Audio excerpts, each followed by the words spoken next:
Hi, this is Eric Martin with BoardGameGeek. Before we get started, I'll hold Molly 1 second and just say, if you do have tickets for this event, please turn them in. If you do not have tickets, you can sign up for them. GenCon.com/event_finder. Search for BGG Hot Games, and then you can get tickets for free for whatever you have watched or plan to watch, and then hand them in so Gen Con knows what you want to see in the future. So that's the idea. Molly, great to have you here. We had you on camera in May to look at the Mine Extreme, and today we're going to be looking at Sonora by Rob Newton. It just came out a couple weeks ago. Welcome. Yeah, we are very, very excited to be here. So thank you for featuring Pandasaurus and one of our games we're super, super excited about. And I'm happy to see that this is resonating with people because you never know going into something. But this is the world's first flick and write game is what we're referring to it as. And in Sonora, just like a very quick high level of the game. And I'm going to hold this kind of quick and dirty style. And obviously you guys can see it more beautifully there, but this is obviously the board. So what you are doing is you are just flicking your different disc, as you can see right here, into the quadrant of your choosing. So this element feels a little bit like crokinole. So we say it's kind of like crokinole meets a roll and write in a nutshell. So yeah, you're going in order around, flicking your disc 2 at a time to begin with, then 2, 2, 2, 2 as you go. And you're going to ultimately be playing in these little areas that you can see at the bottom too. So each of these quadrants, as you can see, corresponds to your own little fun game. So you're going to be wanting to flick wherever you're ultimately going to be wanting to score. Yep. Okay. Yes. So that is the nuts and bolts of it. And I think, Eric, you had mentioned wanting to just kind of like jump into it, play around, and kind of go from there. If we could, yeah. We have 2 pairs of hands in our demo studio. Lincoln and Nikki playing on here. So I know they'll start on opposite sides of the board. Yeah, so the first person is going to always start in the Cliff Dweller region, which is the upper left-hand corner. No, it's actually where I am like completely turned around. Sorry, it's where the little lizard is. So on this board, it's going to be on the far right. I'm trying. This is trans. Yes, thank you. So yeah, you're starting there. So they choose any 2 of their disc. Yes, any 2 of your disc. They do, so they are a little heavy, so you maybe have to flick it a little further than you're thinking, although I have a problem and I always pop it out immediately. So yeah, so whoever is starting is going to start with 2 of their disc. I recommend maybe starting with something a little bit smaller because you're going to have more control later on where your discs are going. So the higher numbers are more important later on. Okay.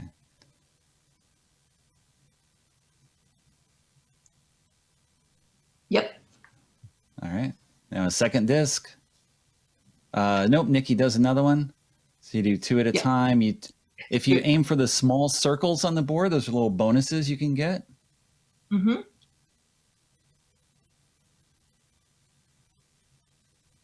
There we go. Although Lincoln might pummel you.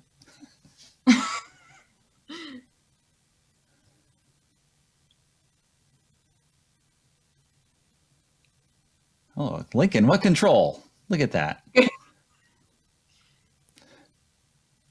Okay.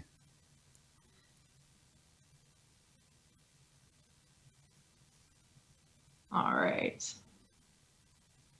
This is expert skill. Okay.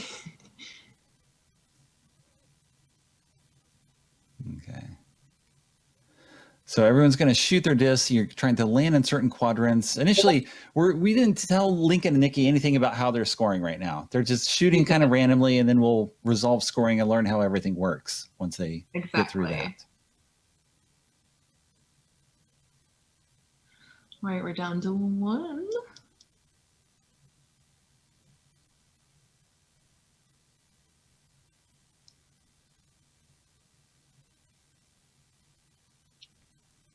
All Okay. right. So we are done and we can go into scoring. So to start, you're going to do the Cliff Dweller area, which again is where you guys started with these little guys right here.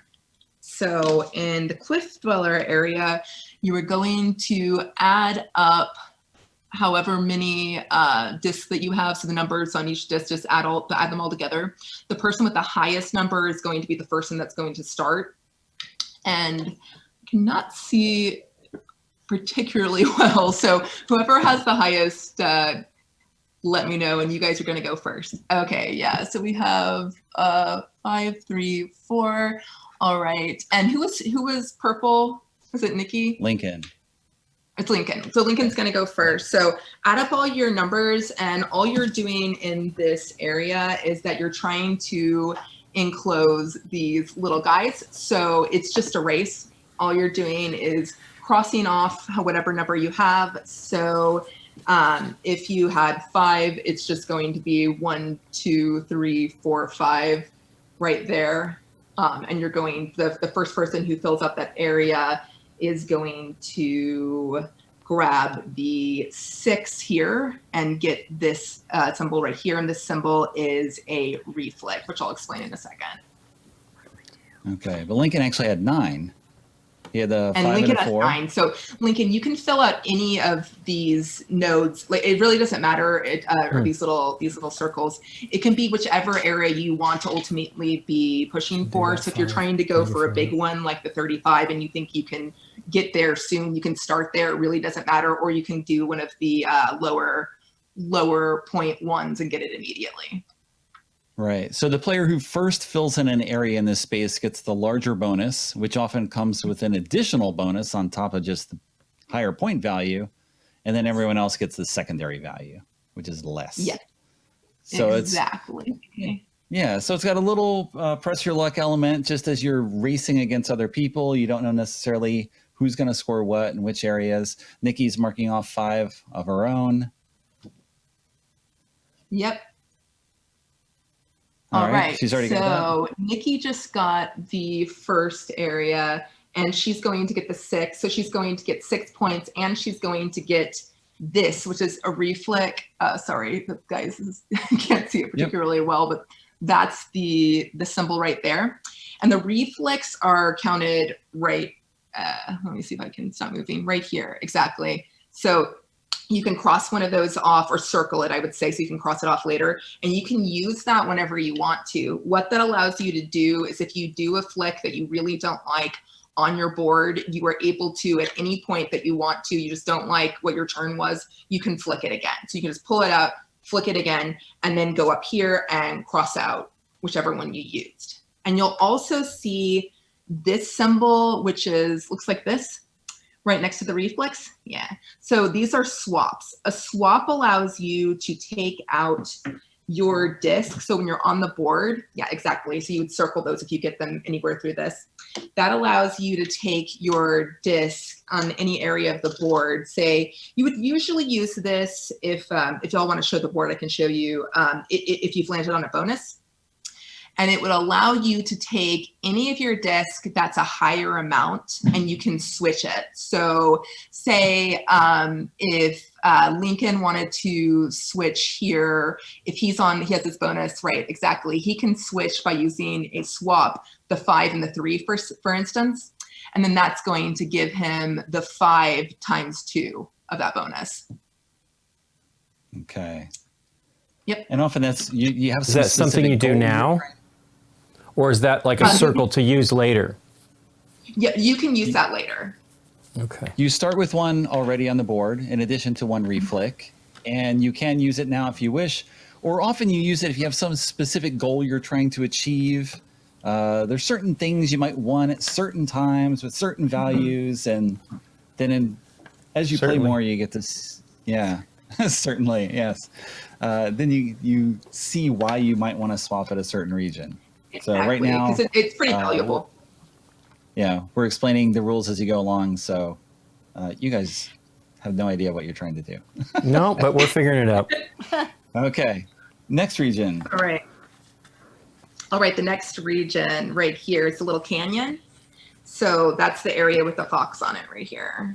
So That's with right. the canyons, you Nikki's are got a going 3. to take Lincoln's got a whatever 2. number you have Oh, on wait, your wait, disc wait, in the wait, wait. canyon. We just, So, you just took them off, Nikki.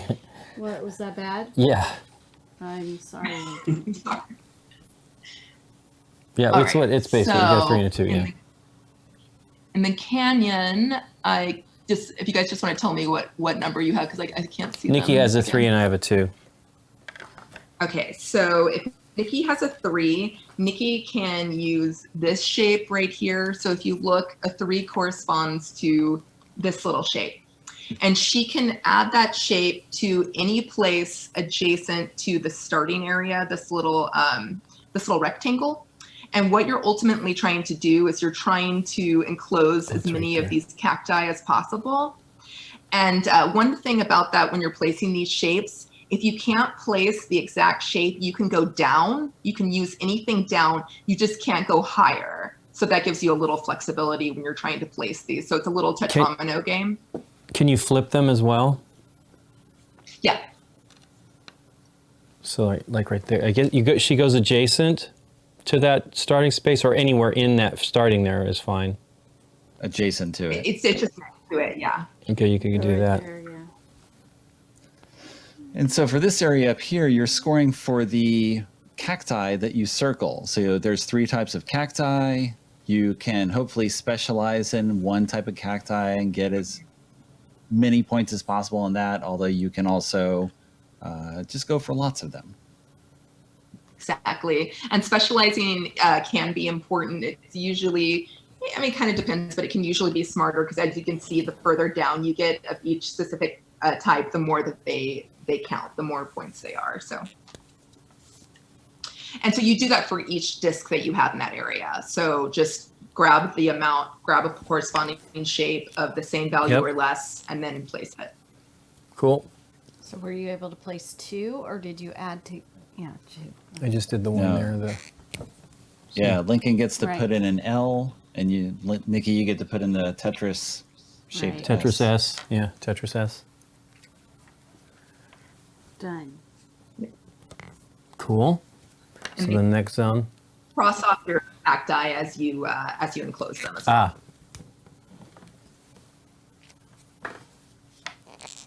Cacti. Okay. All right. And so are you guys done? Yep. There's mine. It's all shiny right. and reflecty. Cool. And then Shiny. Nikki's is. There we go. All right. Very Perfect. cool. So we're ready for the next one? Yep. This green we might as well. screen All right, so does that funky takes things to that you- board. Yeah. It's got a lot of blue in it. Okay. All right. So now Nikki's the All only right. one who scores in the riverbed with 6 Yep. points. 6 points. Why 6? Because you have 4 and a 2. Oh. Although specifically, she's got a 2 and a 4. You don't want to just add it up to 6. Ah. I'm 'Cause jumping that's the on way Molly's this one phone works? here. I see. Yes. Okay. Which? Because I think you go to the none. I Molly, guess you do go you to jump in with you draw on the Heidi? path. Did Molly is she frozen? Okay, No. sorry. Okay. I can't see which area you guys are in. Do you guys, are you in the mud cracks right now? Yeah, we're talking. Yes. What? Everything's Yeah. kind of weirdly translucent, so I can't see very well. But so if we're in the mud cracks right here. So No. what you're Actually, going to do there is Molly. you're going to, We're in the riverbed right now. okay, the riverbed. Oh, riverbed. Okay. I'm sorry. Yeah, That's in this area, right? Okay, sorry about that. This is looking crazy to me. Okay, so in the tributary riverbed area, which is right here, you're going to take the amount on each individual disc. So whichever disc you want to pick we each first, have it doesn't one. matter. No. What matters is where you end. So it's something. Right. So anyways, we're here, right? I'm not going crazy. that's what. Yeah, I guess so. That's what Eric I'm said. having some transposing Oh. strangeness happening. Okay. Yep. So you're going to take whatever 180 disc degrees, that you want to start with, and you're going to say if I had a 4, I can't see what you guys have, but if there's We a both have 4, one. you're going to start from this X and you're going to count 1, 2, 3, 4, and circle the area you want to end on.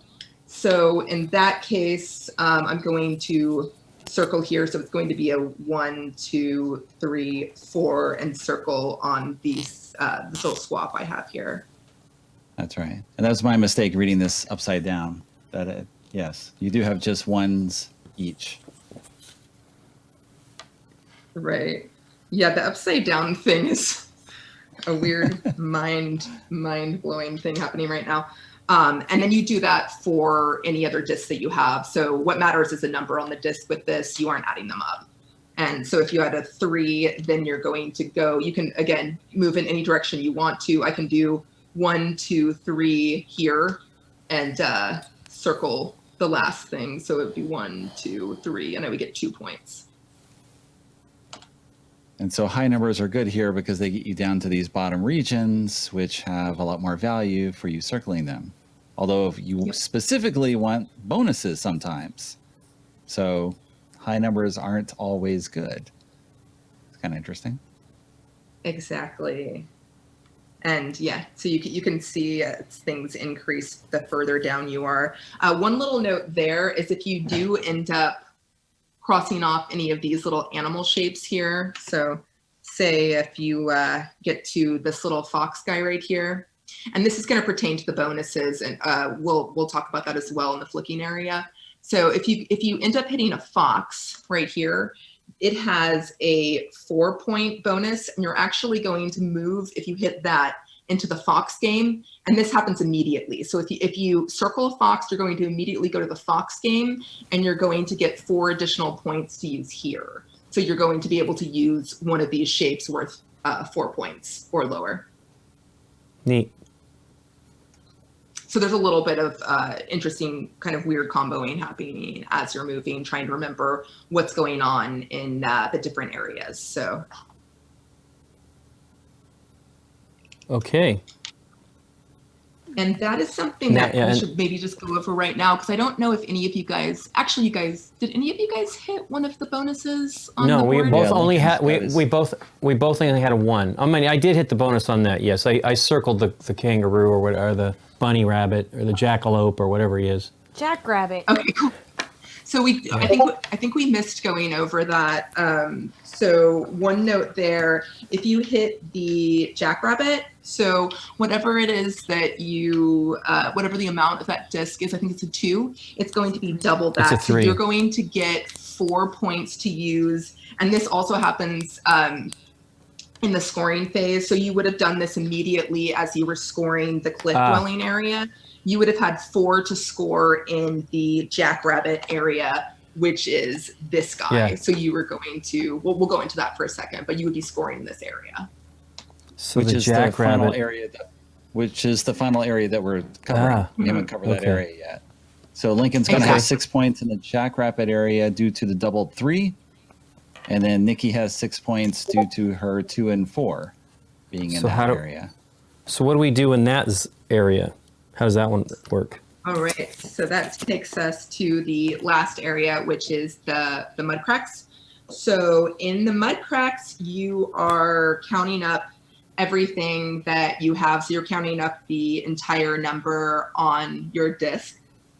And say if I ended up having 5, if my entire amount was 5, I can, all you're trying to do is you're trying to enclose these little cacti nodes. If I can take this pen off. So I'm going to cross off any number that's adjacent to the starting X. So if I have 5, for instance, I'm going to do 3 and 2. And then I can enclose these 2 however I want. So I can enclose this node because I had a combined of 5. I can do a 3 and a 2 and enclose this. But you can do it in whatever way you want. And you don't have to close off anything if you right, don't you can want build to something bigger. Yeah, I was gonna, you can absolutely keep going out if you want to. It doesn't matter. Because each thing that you end up enclosing, you're going to score points do that for until you know.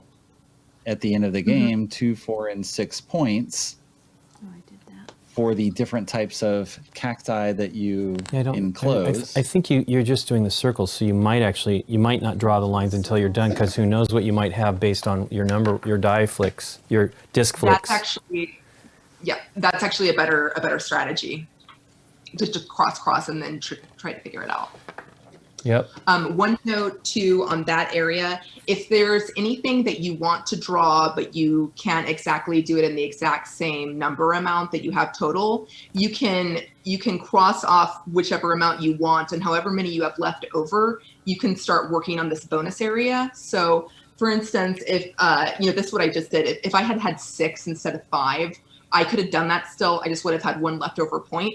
And then I could have used that point towards any of these bonuses. So, like maybe I want to get a swap, and I could just put a little X here, or just indicating that there was 1 point left over. And if I had 2 or 3, I could do that as well. So really you can use this as much as you want to. If you just really want to score in the Fox area instead of concentrating on one of these nodes right here, you can. It's just, it's kind of a way to, it's kind of like an exhaust area. That's right. The reserve if things don't add up exactly. Cool. Mm-hmm. So with the discovery bonus, how do we record these? So during the rounds, as you were crossing things off, you might be crossing off a jackalope or a fox, or so eagle. Discovery bonuses you can use whenever you want. So it's something that instead of having to immediately do, you can actually just wait to effectively use when you're wanting to. Okay. All right. And then they let you, so it's sort of Ganshun Clever style comboing where I fill in something here and then maybe I get a jackrabbit and I can use the jackrabbit to mark over here and then get some other bonus and go somewhere else. Okay. Yep. Combined with that dexterity element that, can be a real challenge. Yeah, one thing that's nice about this game is that the dexterity, because I am not good at dexterity games, it's not all that important. Like you're going to be able to play a fun game. It's more dexterity light is the way I would put it. And the dexterity component is fun, but it absolutely won't make or break the game. So that's a nice thing. Anybody that hates dexterity games because of that, you're probably still gonna like this. Just to kind of throw that out there as a little caveat. I mean, at worst, all your disc will ideally be on the board. You'll get something from them. Yeah, exactly. I mean, and because, the bonuses do take you to different areas, you kind of end up moving in directions you wouldn't necessarily have thought of at the very, very beginning. So that ends up being fun, like a little fun side to me, but yeah. Is the crokinole hole basically you choose one of those bonuses? Yeah, so if it hits the very end, you can put it anywhere you want. So you can actually just place it in whichever quadrant that you're looking for. So it's a fun little jackpot bonus. Cool. Okay. We have a couple more minutes. There's solo rules as well. I don't know if you want to mention that briefly. Yes. There is actually a complete solo AI mode, which is really good for, coronavirus global pandemic times right now. If you're having to play by yourself, it's really cool. It plays, obviously a little bit differently, but it's absolutely something fun that you can do again and again. So a lot of variability here. The game in general, we're super happy. It's 30 SRP, which is cool. So super affordable for whoever is interested in playing the game, but that was something that was important to us just in general. So, and yeah, it's had a really good response already, which I've been really excited about from people all over the board, because, obviously this game is, I wouldn't say it was like a particularly difficult roll and write, but there's a lot going on. Like, I think when you first look at it, it just looks like a toy and it looks like it's going to be super silly, but there are 4, really fun, cool, kind of crunchy games happening within that. So it's a fun kind of like brain scratch as you're playing, which is nice. Right. It definitely has that element too, where it looks like at the end of the first round, like you have nothing. You've marked off so little, and then after the complete game, you've progressed a lot more and covered a lot more ground. So. Yes, exactly. So, and as you move into it, you'll start to really get a hand. Obviously, you just went through one round. You'll start to get a handle on the way the comboing in the game really works, and you can kind of start to feel it. And as you're doing the flicking part, you can actually start to strategize and think like, okay, I one section is completely pushed out. I'm looking at the board, sorry, but say if I can't get to where I immediately wanted to be, I could actually go for a bonus, for the fox bonus in the tributary section, because I know that I can flesh out the fox area. So that's a really fun part of the game that we really enjoyed. And this did go through a whole lot of dev, so we're super happy with the final product and what happened. So yeah, that's Sonora. Yeah, designer Rob Newton wrote a designer diary published on BGG News. It went into a lot of detail. There was a lot of iterations that he went through, starting very small, and then people would complete areas. And so I guess it wasn't as much of a challenge. You make bigger areas that people are now frustrated. They want to go everywhere and do everything.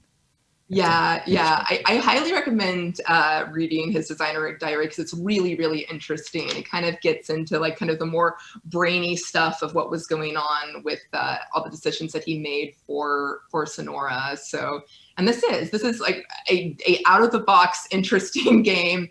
And I think the fun thing about it, again, I think people look at it and think, okay, is this just a gimmick? It's really not. It's a really cool comboing fun game. Eric mentioned Gons, and so it does have that feeling. So there's this is something I think it's taken a lot of people by surprise. They didn't know what to think, and you will. Yeah, I think you're going to have an experience that is probably slightly different than what you were expecting when you finally get in there and play, be it by yourself during these strange times, or with a family member or quarantine buddy.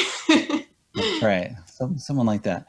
User in the chat was hoping maybe you have overview of the solo rules, or maybe a playthrough so people can follow along and see how it works directly, get more experience with the solo rules that way, and actually see it in action so they can. Yeah, that's a really good idea. That's something that we can definitely do. We haven't done, but yeah, absolutely. That's something that we can do and maybe publish on our website. That would be helpful for people who are trying to figure it out solo, because this is a game that it just, probably more than any of our other games that did have solo AI rules, this is one I think that's going to have way more attention on it as far as solo players go. So that's something we can absolutely try to do and figure out for sure. Okay. Molly, thank you very much for your time. I was glad to get a look at Sonora. We had Julio Nazaro on the other day looking at Control. Maybe we'll have you back in the future for a look at Tammany Hall, new version coming out with Dinosaurs. Just arrived in the mail yesterday. Thanks so much for having me. And one last thought on Sonora, there are multiple different player lengths, so you can actually decide how long you want the game to be. So it's a cool thing on multiple angles, but I will see you guys hopefully soon for Tammany. So. Okay. Take care, Molly.